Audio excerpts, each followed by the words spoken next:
Carlos Cornejo es un periodista que ha trabajado durante mucho tiempo en medios, pero además también entiendo que ha estado muy cerca a la labor, o más bien diríamos al nacimiento de varios políticos. Carlos, ¿cómo estás? Muy buenas noches, bienvenido.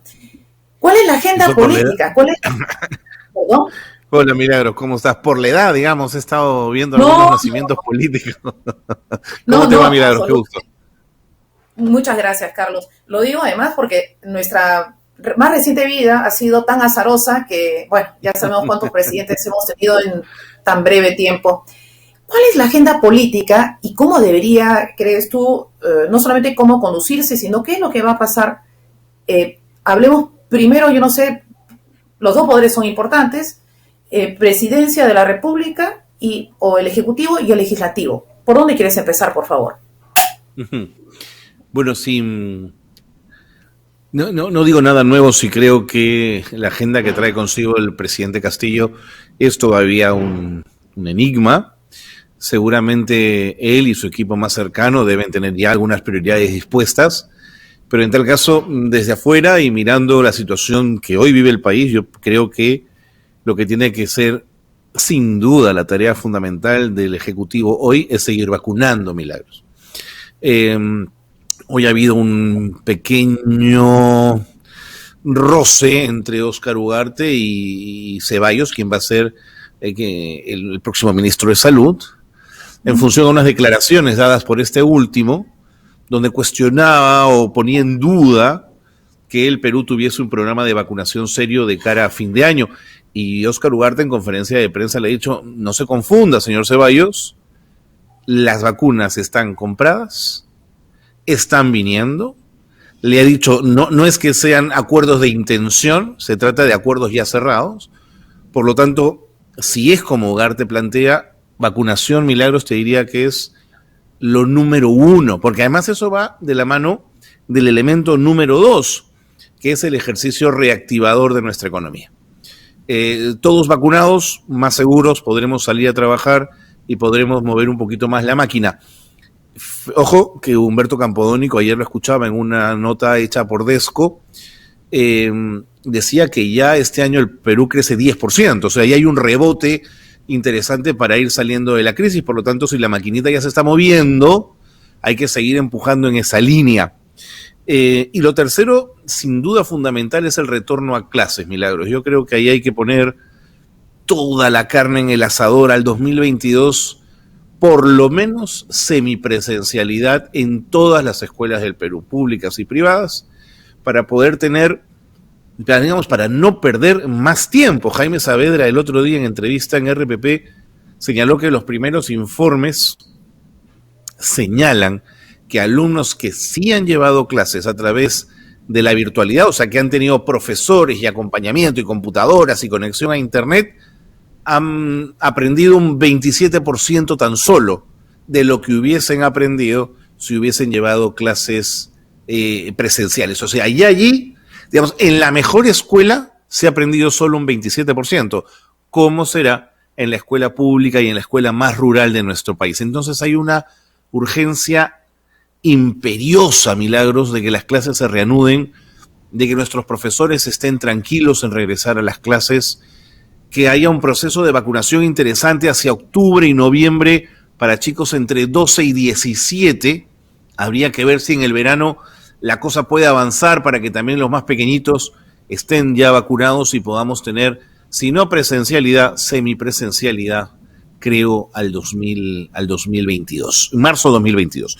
Entonces yo diría por ahí, con que Castillo nos prometa o asegure o garantice estas tres metas, yo creo que cerramos bien el año 2021, dándole las gracias y lo creo honestamente al presidente Sagasti por lo realizado, por la corrección con la que se ha manejado y por los objetivos cumplidos. Ahora, el legislativo. Esto es más complicado. Ahí hay siempre más color, más disputa política, ¿no es cierto? Y yo, precisamente por los colores. Exactamente. Y en ese sentido te diría que lo primero que yo he pensado que podría hacer este Congreso es comenzar a negociar. Primero negociar entre ellos quiénes son mis aliados posibles. O sea, con quién me puedo sentar a negociar y con quién puedo, de alguna manera, sobre todo Perú Libre, garantizar gobernabilidad. Si Perú Libre consigue los votos de Acuña, que parece que ya los tiene, si consigue los votos de la izquierda, que parece que también los tendría, aunque, ojo, la izquierda de Juntos por el Perú, que es una izquierda un poquito más limeña, si quieres, ¿no es cierto? Una izquierda un poquito más moderna, más progresista, no es lo mismo que la izquierda de Perú Libre. Entonces, no necesariamente pensemos que van a ir en el mismo camión, en la misma combi, ¿no es cierto? Probablemente tengan ahí, por ejemplo, en temas de género, en temas de derechos LGTB, en temas de aborto. Yo no creo que Perú Libre, por ejemplo, sintonice con esa agenda que es muy capitalina y muy de la izquierda de Juntos por el Perú o de Nuevo Perú. Entonces yo te diría que hay que negociar y hay que evitar ese viejo estilo Milagros de negociación donde nos hemos ido dando cuenta quién es el aliado de quién a partir de la forma como votaban. Digamos, el APRA y el fujimorismo nunca dijeron estamos juntos, pero era evidente por años que han votado siempre en la misma dirección. Entonces a mí me gustaría tener políticos que hoy digan, mira, mis aliados son estos, con ellos voy a tener una relación más estrecha, con ellos menos estrecha, con ellos vamos a ir en ciertos temas, con ellos en otros, pero sí creo que le daría al Congreso un interesante equilibrio de derecha y de izquierda que necesita nuestro país. Claro, Acuña siempre jugará el mejor cachete, Acción no, Alianza para el Progreso puede ser una bisagra allí, pero ojalá que Perú Libre consiga negociar bien unas alianzas interesantes con otros partidos más progresistas del Congreso de la República. Luego el tema del voto de confianza. Yo no sé si el fujimorismo herido, si López Aliaga estén muy dispuestos, si Hernando de Soto, digamos, hablo de los jefes de los partidos, porque a veces ni me acuerdo de los nombres de los partidos, Milagros, porque son muchos, pues han sido 18 en primera vuelta, ¿no? Renovación Popular y Avanza País, ¿no? Entonces yo te diría, Milagros, que quizás no le den el voto de confianza, es decir, estos grupos. Entonces creo que ahí Perú Libre tiene que desde el primer día comenzar a negociar, porque creo que están sangrando en la herida, y creo que el mensaje, a raíz de lo que Keiko dijo, es sí reconocemos, pero no reconocemos, es decir, reconocemos, pero vamos a pelear. Entonces me preocupa que haya un intento, que sería muy mezquino, por cierto, de no darle el voto de confianza al primer gabinete de Pedro Castillo. Claro, también va a depender si Pedro Castillo, sabiendo que tiene este Congreso, a quién coloca en el premierato, para de alguna manera tener un premier que genere puentes, Milagros, que convoque al diálogo, que se anime a negociar en buen sentido, que esté dispuesto a conversar programa, digamos, y que puedan llegar a acuerdos. Eso sería ideal. Entonces creo que hay que ver el voto de confianza. Y como tercer elemento que ha quedado pendiente en comisiones, creo que hay que ir ya hacia una profunda reforma tributaria, Milagros. No sé si a ti te pasa, pero los sectores medios y medios bajos, digamos, el CD está súper golpeado. Todos nuestros ahorros se van en impuestos, los independientes pagamos una barbaridad de impuestos, la MIPE paga un montón de impuestos, y me pregunto si no es momento de mirar un nuevo modelo tributario que justamente sume en esa reactivación, ¿no es cierto? Pero claro, ahí hay que negociar y negociar mucho, y ahí el gobierno es quien tiene que llevar la voz cantante. Y lo último, para no hacerla tan larga, Milagros, es, creo que sí corresponde a los sectores más progresistas defender el enfoque de género. Yo sé que esto es muy polémico, que hay gente que no le gusta, pero el enfoque de género bien entendido significa la lucha por la igualdad entre hombres y mujeres. Y esa es una lucha que no debería cejar, que no debería detenerse en nuestro país. Las inequidades entre hombres y mujeres son tan visibles que creo que no verlo es porque estás parado o en el privilegio o porque el patriarcado y el poder no te permite darte cuenta que las mujeres no están en la misma situación. Creo que ese es un compromiso de los sectores de izquierda, que fíjate, Perú Libre no enarbola, ¿no es cierto? Este es un tema que a ellos que a ellos no les gusta mucho. Esto un poco por lo dicho por Pedro Castillo, por supuesto, y por Vladimir Cerrón. Entonces yo te diría, el Ejecutivo, vacunación, reactivación, retorno a clase, y te diría legislativo, negociación, voto de confianza, nuevo marco tributario y defensa del enfoque de género, por lo menos para perder la batalla, pero para darla, ¿no? Claro. Ahora, vienen aquí las preguntas, ¿no? Que ya no te quise interrumpir ahí. Por ejemplo, en el tema del Ejecutivo, ¿no? Por ejemplo, a ver, salvo que hayan repetido el mandato, cada persona que va y se instala en Palacio de Gobierno, ya lo he hecho. Me he sentado y empecé a reconocer la situación.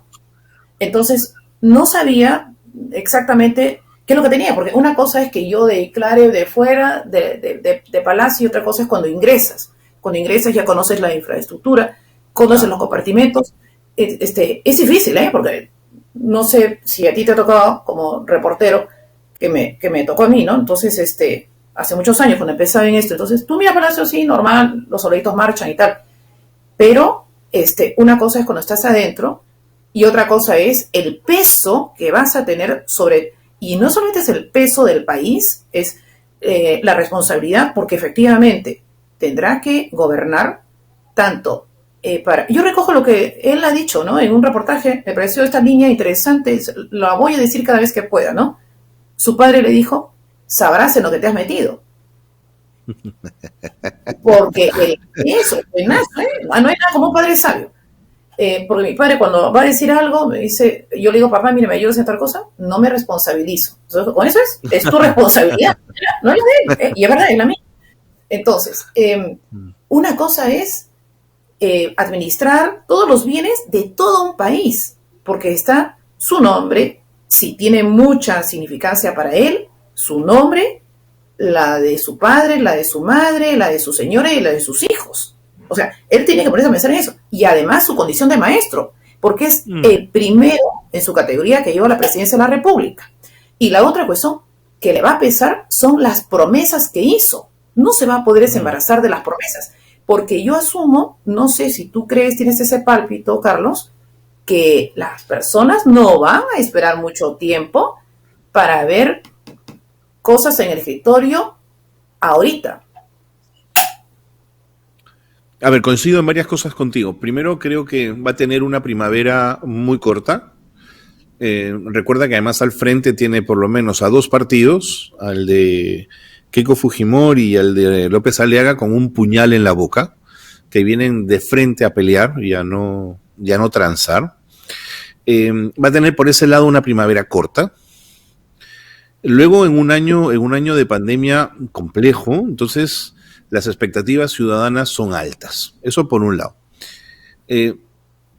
Por otro, también va a depender, recuerda, claro, él gobierna, pero él tiene que convertir a su equipo de gabinete en un equipo muy sólido que dé respuestas rápidas a grandes problemas.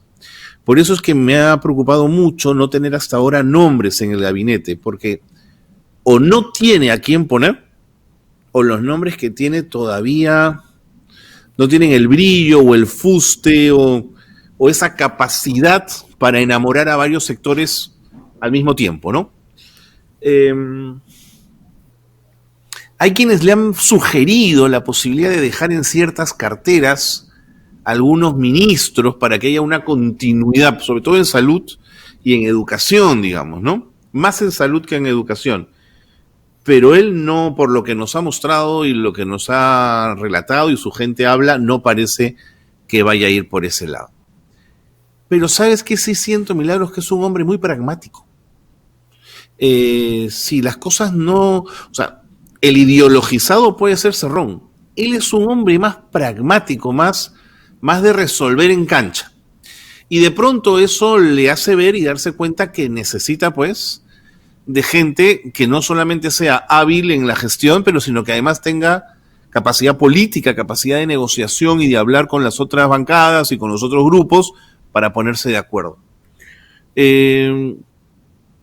Pero ese es un país bien difícil de gobernar, Milagros, ¿eh? No somos fáciles, digamos, ¿no es cierto? Así es. Y claro, entonces reitero un poco lo mismo. Si tu gabinete es sólido, si las personalidades que te acompañan generan confianza, si además es un gabinete paritario, que creo que también sería una buena señal, que creo que él no la tiene todavía muy en cuenta, creo que podríamos ganar aire hasta diciembre o enero en estos 6 meses, en esta suerte de primavera. Va a depender también de la oposición y de cuánto marque la oposición. Quizás al primer mes o a los 2 meses tenemos... Sí, claro, tiene muy poquito tiempo, pero adentro del Congreso van a estar contando los días para presentar la primera moción de censura al presidente de la República, no te quepa la menor duda, ¿no es cierto? Así es. Y eso va... Entonces, claro, si él se rodea de gente que es muy ideologizada, que es confrontacional, que va al choque, que no dialoga, lo que va a encontrar en la oposición es lo que desea, que es la lógica del conflicto, ¿no es cierto? Pero si él va con la mano tendida, si abre la cancha, si tiene un espacio de negociación mayor, si nos damos cuenta que como sindicalista tiene la capacidad de negociación también, que uno esperaría tuviese un hombre ligado a sindicatos, de pronto nos encontramos con una sorpresa, Milagros, ¿eh? Ojalá, Carlos, aunque yo recuerdo que no precisamente se la puso fácil a la ministra Martins, ¿no? Martins, ¿no? Precisamente. Seguro. Ya me marcaron a mí la hora, y esto es así. La hora, sí. ¿No? Sí, si no, me retiran a mí la confianza también. Ya me iba a ser la primera. No, por favor, salimos a las calles. No, por favor, no, que eso es una fuente de contagio segura. Carlos, ha sido un placer encontrarme nuevamente, digamos, de cara en pantalla y un gusto, bueno, Milagros. Y espero convocarte en otro momento para escuchar, Encantado. Porque, como dicen los estadounidenses, to be continued. To be continued. Esta historia continuará, ¿no? y tiene que continuar, y con alegría y con entusiasmo, Milagros, que la gente anda medio caidora. Sí, esperemos que sí. Carlos Cornejo, periodista, estuvo con nosotros y digo, hasta otro momento. Cuídate, Milagros, suerte. Amigos. Tú también, muchas gracias, suerte. Amigos, muchísimas gracias por habernos acompañado. Anita Quintero estuvo en la coordinación, en la dirección de cámara estuvo Joe García y con ustedes Milagros Valverde. Dios mediante, hasta la próxima.